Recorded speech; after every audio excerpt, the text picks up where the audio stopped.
Hello again, it's Shelley, your astrologer, and I'm here with the news for January 10th through the 16th, and we're in 2022. Yes, a new year is on the move. So you probably want to hear about Mercury retrograde, but first, on the 11th, we have Mars square Neptune in an exact partile conjunction. Partile just means exact. It's a fancy astrologer word. I talked about this last week, but the 11th is the height of that energy. On this day, it may be a little challenging to get things done because here we have Mars, the planet of action, and it's coming to a square with Neptune, the planet that diffuses everything. So this is not a time to panic, but if things aren't going when you push at them, just wait a little bit.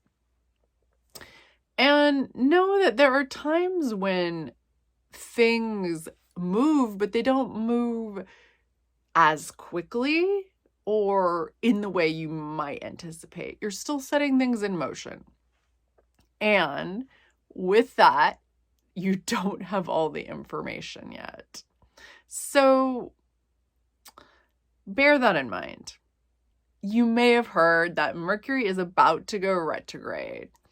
Okay, so Mercury is that planet that is the most androgynous, the most non-binary, the most all over the place of all the planets. It's the fastest moving planet beside the moon. It's the one that goes between all the realms. In the Greek mythology, Mercury could go to the heavens, to the underworld, to the earth, sending messages from place to place, from person to person. So this is why we say Mercury is about communication. It's about connections. And with that, it's about mobility. It's about transportation. And as an extension of transportation and communication, it's also about the digital world. And in the sign it's in the sign of Aquarius, it is really about the digital world. Aquarius runs the digital world. That's Aquarius's thing. So we've got the internet, we've got social media, we've got all those things that connect people. And yes, the post office, it's still part of what the post office is, and UPS and Amazon, all those delivery services. So these things can get disrupted during Mercury retrograde. Now, that's not a reason to hate Mercury retrograde. It's just a reason to be aware that that is why things are maybe happening, if they are, and not to get too caught up in trying to fix them. So Mercury will be stationing the 12th through the 15th. So the station is one of the most important points of the retrograde. So the station, we call it a station because that is when Mercury is stationary or almost stationary. It's moving at a very, very slow, snaily pace. This is not actually happening. This is happening from our perspective here on Earth. It appears to be moving slowly. This is what astrology is about. Astrology is about how things look to us on Earth, and crazily enough, how things play out. So Mercury stations, it's going to be at the same degree, moving very, very slowly for that amount of time. So this is a sensitive time. It's a time to perk up your ears and pay attention. See what you hear and what you see during that time, because information comes out when Mercury is in the station. It will station again at the end of the retrograde, which is another important point in the Mercury cycle. So just pay attention and see if things come out. And know that Mercury is moving one direction, and when it comes back the other direction, those issues, those themes that came up during that time might come up again. So gather your information. This is really the most important thing you can do during the Mercury station. So if there's something you need to do or a decision you need to make, and it can't wait till the end of the retrograde, see if there's new information that comes out during this station time. Because with Mercury standing still, it's letting out all its little details. Watch the news. You'll see this, maybe with some famous people, some things coming out. Mercury in Aquarius is in that unique position of being both logical and intuitive. This may seem like a counter-purpose sort of thing, but it really isn't, not for Aquarius, because Aquarius applies that logical and intuitive information to every situation that it's in. And it does so in a way that can feel very detached and cold to those on the outside. Aquarius Mercury is very, very good at assessing a situation and taking action. So because Mercury in Aquarius is literally on information's frequency, Mercury retrograde in Aquarius is a time when we can expect for information to be both coming at us from all directions and to not be fully sussed out, to not be fully clear. And depending on your own chart, you're going to feel this more strongly or less strongly than your friends and neighbors.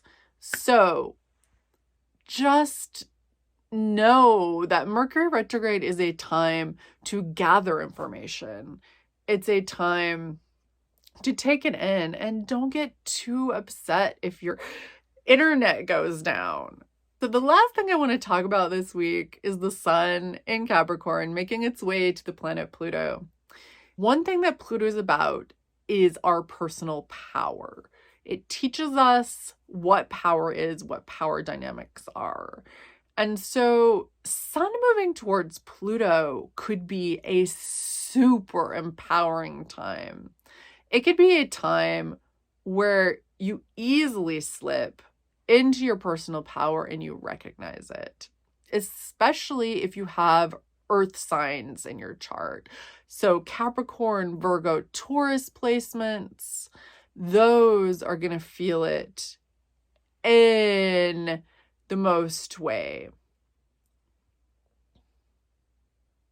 So Capricorn, Taurus, Virgo placements can feel Pluto the most intensely. So those are signs that have easy aspects. So those signs that are an easy aspect to Capricorn. So there we have the earth signs Taurus and Virgo, and we have the water signs of Scorpio and Pisces. Those are going to probably be a gentler introduction to this personal power, and one that you might actually need to work at a little bit to bring into your sphere. Capricorn, because it's exactly conjunct Pluto, and the other cardinal signs, Cancer, Libra, and Aries, are in a position to feel this more intensely. So that doesn't mean badly. It just means that you may be more likely to feel it without inviting it in. But you might have people around you trying to pull you into their drama or showing you what it means to have power or trying to exert power over you. Remember, Mercury is retrograde, so you're not getting all the information yet. And Pluto likes drama, so the best thing to do is to wait for more information or to get out of a situation if it's harmful. Not to get pulled into the argument or pulled into the power struggle. So we still have air and fire signs that I didn't mention, but that's because they're not in those direct aspects. All of us have Capricorn in our chart, and you likely have a planet in one of those signs I mentioned. So they're going to be playing around with the Pluto in different ways. In general, though, look to people trying to pull you into drama, people trying to get power over you, or trying to get you to assert your power over them. And remember, we're in the Aquarius story, and we are working on creating dynamics that work for everyone. What does power mean? Well, we're figuring that out. How do you step into your personal power? How do you stay in your personal power? How do you radiate that without hurting other people? How do we share power with other people? These are all questions that come up when Pluto is conjunct the sun. And especially in the sign of Capricorn, we might be looking at big corporations, people in the government, all those sort of established societal constructs asserting some kind of power. So pay attention to the information that comes out. Pay attention to how you're acting. Pay attention to your emotional reactions to these things. How does it feel? How does it settle in your body? And there's time to act and there's time to wait. There's a time for every purpose. That is actually one thing that's really going to help all of us as we move along. Talk to your friends, talk to the people you trust, but also listen a little bit to those people you don't trust so much. I'm not saying you have to do what they say, but take this opportunity to just gather information and consider a viewpoint that you hadn't before. And if there are people you agree with, maybe take the time to comment on their posts on social media. Make a little extra effort that way, but don't make any of it a big, huge thing. We're all here. We're all figuring it out. We're all learning, and we're all creating the power and the joy that we want to create. And that takes time, and we're not always going to be there. But the sun in Capricorn is going to help us to notice what it is that power means to us.